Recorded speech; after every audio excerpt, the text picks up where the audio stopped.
And obviously, you guys know he spent 12 years with the Patriots, so of course we got to talk about that. So right now, you guys are 4.5-point favorites, or underdogs. Underdogs. Yeah. And you guys went 8 years as favorites in the Super Bowl. So this is a big change of things. And your favorite, Sam Darnold right now is the MVP Super Bowl favorite right now. Sure he is. I'm sure you're shocked by this. No. So you're not? Not yet. We'll Cody see what happens. He ain't either. Not either. He hates Sam Darnold. I don't hate Sam Darnold. I just think Jules, he calls him Same Darnold all year long. It's okay, he still doesn't put he said he's respect on going to do his the name. same thing. Yeah. Hey, man, he conquered some demons last week. That's He for did. sure. Yeah. You know, and we had to see that. You know, and can he do it again? So, I mean, if you look at his most important games, when games counted the most, he struggled before last week. Yep. So, I mean, he's got a valid point. Yeah. You got to see it before you can just anoint something. Got to earn it, baby. But do you think that the Seahawks should be 4.5-point favorites? I think they should be favorites. I don't know about 4.5, maybe 2.5. That's pretty steep. I think it should be a coin flip. Patriots 9-0 on the road is huge. It is. Patriots having experience, not with this team, but offensive coordinator Josh McDaniels been in 10 Super Bowls. You know, the Braves has been in 4 or 5 Super Bowls as a player. Mr. Kraft's been in a 12, whatever, a lot of 11. Super Bowls. Yep. There is a value to having experience for the distractions and the variables that you're going to have to go through in a Super Bowl game. You know, preparing for the long halftime, you know, dividing practice up. That's what we used to do. Now, this is a completely different staff, but they can pull all the great information and the great experience that they went through with Bill, or as a player with Bill, or, you know, as an offensive coordinator calling plays in certain situations, having to know that we need 6 2-point plays this week because this defense, like all these things matter. So I don't think that a 3.5-point, 4-point spread, I think that's a lot. They're not getting enough respect, and that defense is pretty dang good. Milt Williams in the middle of that thing with Barmore. What does Sam Darnold struggle with? Pressure in his face. It's pressure in his face. Who is the biggest, baddest dude on the field right now? Milton. Milton Williams. What did he get paid a whole lot of money for? Stop the run and get pressure. Do what he's doing right now in the playoffs. Was gone for 5 weeks. The Patriots defense was different. Spillane being in is going to be huge, but I think that defense, because of the corners, because of the 2 young Cal safeties, like they got ball players, young guys that they drafted, guys that they brought in are playing really good defense. They are. I don't care about the offenses they've been playing. The playoffs are different, man. Cody, you want to counter that?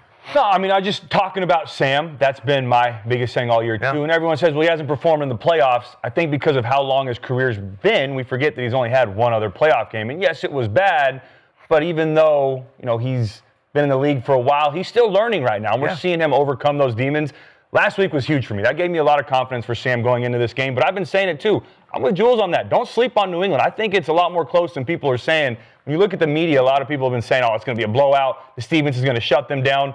You know as well as anybody, and I love what you said talking about that Super Bowl. Josh McDaniels, who I spent a year with, is so damn good at breaking tendencies. He's going to show you stuff on film, show you the same play over and over, and then in the biggest game like this, when you give him 2 weeks to prepare for a defense, he's going to mix things up and change everything, and now you're going to be on your heels as a defense the entire game. So, yeah, I think it's going to be a great chess match going back and forth, both sides of the football. Seattle's offense, New England's defense, and then New England's offense going against Mike McDonald and that defense. But yeah, I don't think it's 4.5. I think it's right around even. I think it's going to be a really good game. 2.5, 3. I think the 4.5, just go ahead, boy. Yeah, just for a Super Bowl in general, these are the 2 best teams in the league. So 4.5 may be a stretch, but when you look at Seattle and how explosive they've been on offense, we talk about Sam Darnold not turning the ball over, just taking even the sacks. Even if the Patriots do get those sacks, punt the ball and play defense yourself. And what bothers me about the Patriots, besides that, I just don't like you guys. But you guys are a great organization. But with this team, it's different. I think it's a complete different team than the Brady and the experience you guys had and all the pieces you guys had everywhere, right? From the secondary to the receivers to the O-line, mainly the quarterback, linebackers. You guys had guys at every position. The inexperience at quarterback. I don't think the O-line is as strong. You have stout D linemen up front, but I think your linebackers are a casualty. And you have a young Casually? secondary. Yeah. You have a young secondary. Gonzalez, my guy from Oregon, dog. Straight dog. But we seen him get took up top first play of the game. Backup quarterback, third receiver of the Denver offense. And I think Denver's O-line came into that game overconfident. They are half the reason that we got exposed on offense in that game because you guys kicked our butt up front. Nah, I think it was just no bowl, but go ahead. I mean, no bowl, of course. Of course, no bowl. It was But look, if you look at that tape, man, for us having the best O-line in football, they beat us up front. We couldn't run the ball much. If we would have kept giving it to RJ a little bit more on the outsides, I think we would have been a little better off. And, of course, Bo gets out of those situations where they come straight up the middle. He's gone already. You know what I'm saying? We definitely missed that. But I think if Seattle can run the ball, you know, and continue to get JSN the ball down the field, I know that the Patriots haven't seen explosive offenses like this, especially in the playoffs. You got C.J. Stroud, who came in. They could have been able to run the ball, but they got so far down with them giving away interceptions, they couldn't stick to it. We had our backup quarterback. The Chargers' O-line was in disarray.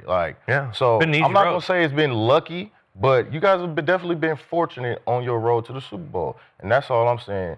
Keep the turnovers down with Seattle, run the ball, and keep doing what they're doing. I think Sam Darnold definitely has an edge, and he can win this game by a touchdown for sure. I thought you were 2 touchdowns. No? I said 2 touchdowns? Yeah, I thought you did. But 2 go score. ahead. 2 score. Oh. Him and Gerald both said 2 score. Yeah, No, you weren't I even wasn't here. here. So, That was Gerald. That was Gerald. Gerald. They could get there. Gerald. They could get there. Yeah. But I have faith. I think that the Patriots are going to outcoach them. But you know, the coach is not on the field. Yeah, but But the coaches play the a coaches major can part, manipulate a whole lot of everything. Personnel groups, coverages, which the defense is going to be comfortable in. I mean, I really do think the McDaniels-Vrabel connection on defense and offense, they have an edge. I mean, I looked at some of the stats when Vrabel was a head coach playing against McDonald when he was, linebackers. They're like 2-1. So they've played each other. They've felt each other. It may not have been him as the DC, but he knows kind of where he's coming from. So I just really think when it comes down to it, Josh McDaniels, 2 weeks, having to prepare against this Seattle defense that gave up how many points last week? Getting scraped. How many points they gave up? And I understand against 27. the MVP candidate. Who's the other MVP candidate? Drake May. Drake May. Hasn't played his best game yet. Right. 2 weeks to prepare in a nice environment, no snowstorm. I think he's going to have the game of his life. And I think that's where the spread comes from. It comes from May games kind of going down like this and Darnold shit going like this. So you just ride with the hot hand. That's what they do. If you know how the books, I talk about this shit all year. If they do make it Patriots plus 1.5, bro, the book's gonna be fucking. Everybody gonna pick Seattle. They just got to give you some points to balance it closer to the game. It's gonna come down a little bit. They just got to balance that shit out. So they just playing hot. You got to get a hot team the credit right now. So that's all they doing, man. We know it's gonna be a fucking dogfight now. If Drake wants to have the game of his life, though, then that offensive line needs to protect him because he got sacked 47 times this year and he's been sacked 15 times through 3 games in the playoff. And I promise you, Mike McDonald is going to dial up some of those pressure looks. I know Josh With all those pressures, will get some and chips. all those- He'll When get do some those help with the pressures tight come? ends. Third down. What third down? Third in passing situations. So They're third really and good 7 plus. Yes, putting you. That's your exotic. That's your exotic area, 100%, right? Yeah. Do you think that defensive line's got Benito or Cooper on there? I know Lawrence and I know Byron and I know the boys Yeah. are. Do you think they got Anderson and other guy from? Yeah. They've been callous to really good defensive lines. I think that's a young football player learning on the go. Will Campbell. Yeah. I really think that Josh can protect him in those passing situations. Chips. I agree. You get the tight But- end over there. Not just the playoffs. 47 sacks on Drake in the regular season was top 5 in the league. They were getting constant pressure. I know Drake Where all them 47 sacks? Drake does look to run. He'll take off and hurt you with his legs. So some of those are from him holding the ball a little bit too long, trying to find a run lane when the play breaks down. But still, that's something that you got to It focus. is. Right. You And got with 2 those rookies on the left side. I promise you, Mike McDonald's going to try to attack those guys. They had 47 sacks during the regular season. Yep. And he's still a fucking MVP Agreed. runner-up. You know what I'm saying? So it's the good with the bad. It ain't Yeah. gonna be perfect, He know how to. That might be a good thing. Maybe Stiddy should have knew how to take a fucking sack. You feel me? No, that might be a good thing. He eat it sometimes. He take off running sometimes. It might be a good thing. You know what I'm saying? That he knows how to take a sack, when to take a sack. Will Campbell, he did well against our pass rushes because we were mainly speed.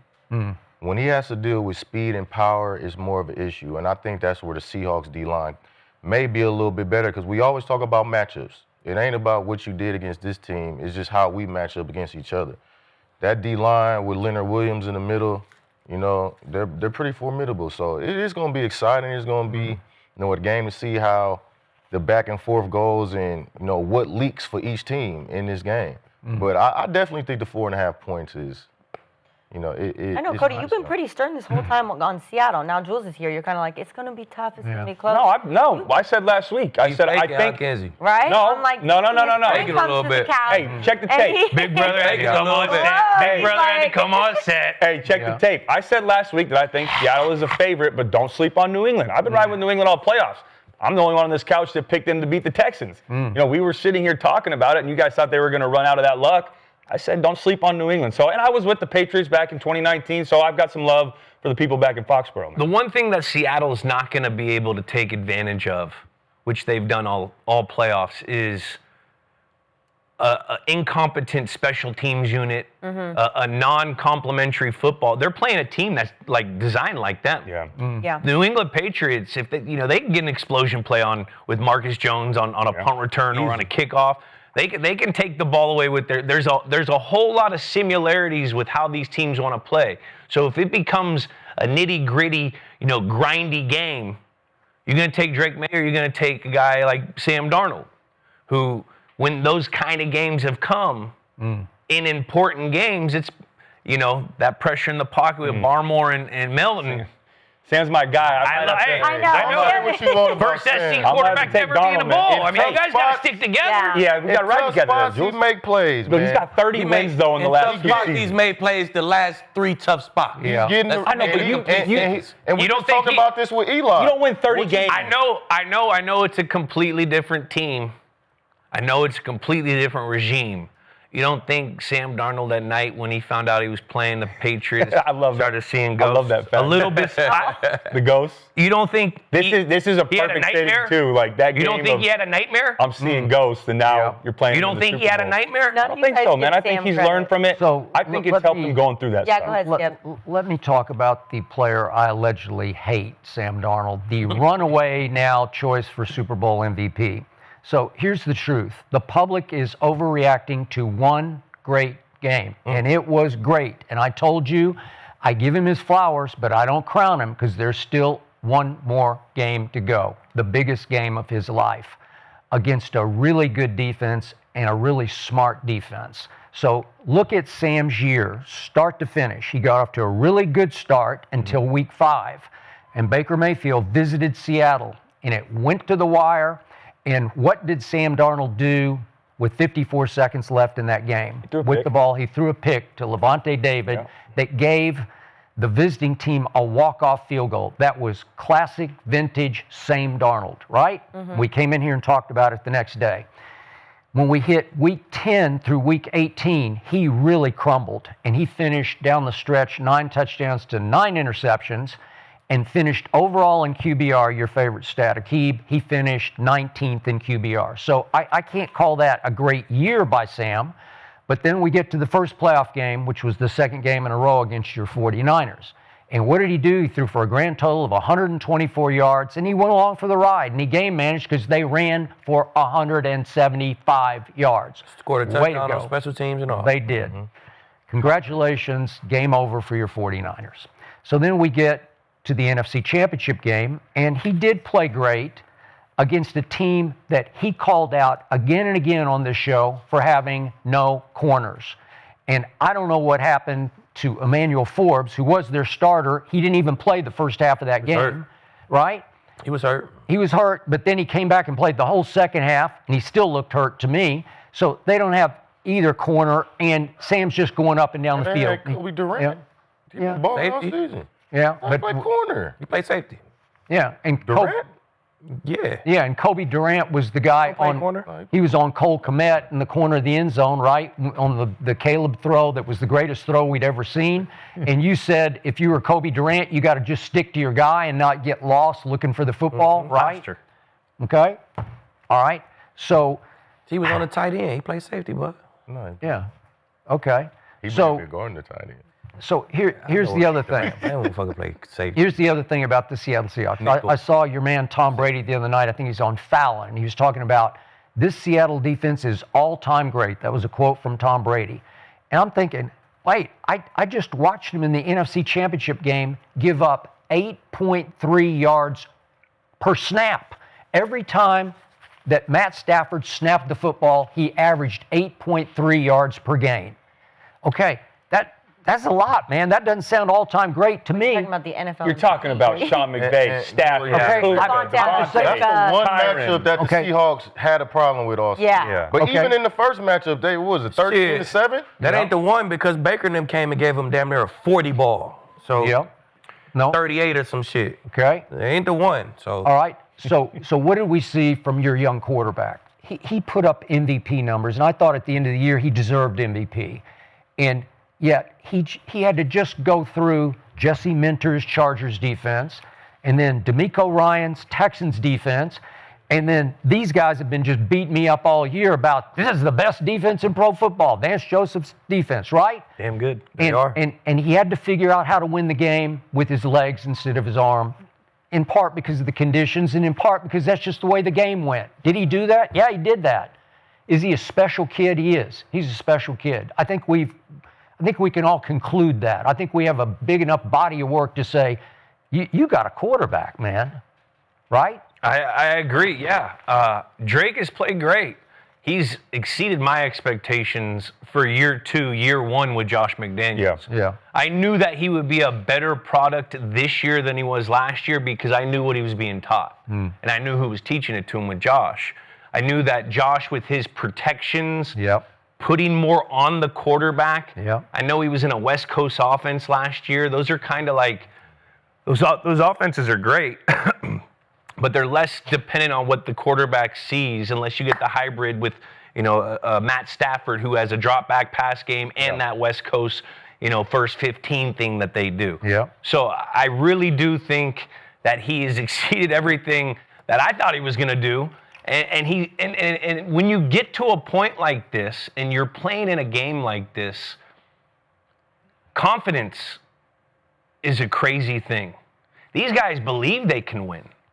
When everyone in the locker room can look at each other and you believe you can win, when you're not supposed to or when everyone's going against you, that's gonna let those guys play freely. They're gonna prepare hard. I mean, I think that they're in a good spot, and I do think Drake's played lights out. He struggled a little this offseason or this. Speaking of that, what type of mindset did you guys have going up against the Legion of Boom in that Super Bowl when they had that good of a defense? Our mindset was, Because you knew it was going to be a battle. you knew it was going to be a battle. You knew you weren't going to get big plays. Yeah. You knew it was going to be a dogfight. And any time you got a ball, we were just always coached, you have to get vertical because they swarm. They played that Seattle 6, which is like a post safety zone. And it matches like a man in certain downs and distances, so it can kind of confuse you, but it also leaves them vulnerable. The strength of that defense was the defensive line could get at you because the coverage was so good, and everyone was on a line. So if the ball was thrown out, everyone was going and converging on the ball. So the main coaching point was, guys, we're not going to get that many big plays. They ended up going into man coverage in that fringe shot when we hit Gronk on that one-on-one when they brought the linebacker out there. That's like our one big play. But we knew that it was going to be a dogfight and that you couldn't turn the ball over, which we did a couple times, and that we had to get vertical and stay on pace for the down and distances. You just knew it was going to come down to the last play and hold on to the ball, catch the ball, get vertical. No sideways. You can't, when a defense is well coached, knows how to tackle, it's tough to just go out there and hold on to the ball. Well, let's not forget that Drake May had 6 fumbles, 2 interceptions in this playoff. Yeah. So, yeah, I know you're talking about Sam Darnold and his turnovers. You got to look at the big games, the playoffs. Yeah. Drake May has struggled too. He got lucky. He only lost 3 of those fumbles. Yeah. And you talk about the D-line, Jules, like all these Super Bowls, a lot of these Super Bowls come down to how that D-line play. Mm-hmm. You look at it year in and year out. What did the D-line do? Whether it's Tampa Bay Bucks, the Denver Broncos, your Patriots, Giants, Eli and them, Legion of Boom. What is that D-line? Who D-line is going to play better? I do want to get your pick, though. So what's your pick for the game? Have you... I can't get that out of here, right? Okay. Aw, dang. I tried. I gotta look at the injury reports. There could be some dude that goes to Mexico, That's like fair. the Raiders back in the day. They always are going to give their You best. know, one guy's gonna get kicked out of the camp. Who knows? Very fair. But I'm sure you're right. We know who it's going to be, though. Easy. I'm with you, though. I'm riding with the Patriots, too. It's easy work. Are you? I don't think it's gonna be easy. Dang, I don't think we're going to have a bet. I thought we were going to have a bet. Are we going to last bet of the season? Just to make it I think he's afraid of me now. Oh, you okay? He won a dinner and now. I do think Drake was hindered last week, though, at the beginning of that game of taking care of the football, and it affected him and how he played. I mean, that's why he had, 60 yards? If you looked at him in the pocket last week, early in the game when they were struggling, you know, especially feeling that speed of Benito and Cooper on those ends, like they were a little uneasy the beginning of that game, but it also looked like Drake was trying to take care of that ball and didn't want to lose the game. So, you know, I think these 2 weeks learning from that experience, look, he's shown he learns from his experiences. Yeah. Like all the things he did bad in a game, he's gotten better from in the next few weeks. And it's happened like that all year. So that's what you're kind of trying to project, right? And sometimes that's a sign of a good quarterback. Just don't lose it. Don't two-hand shuffle them up. Yeah.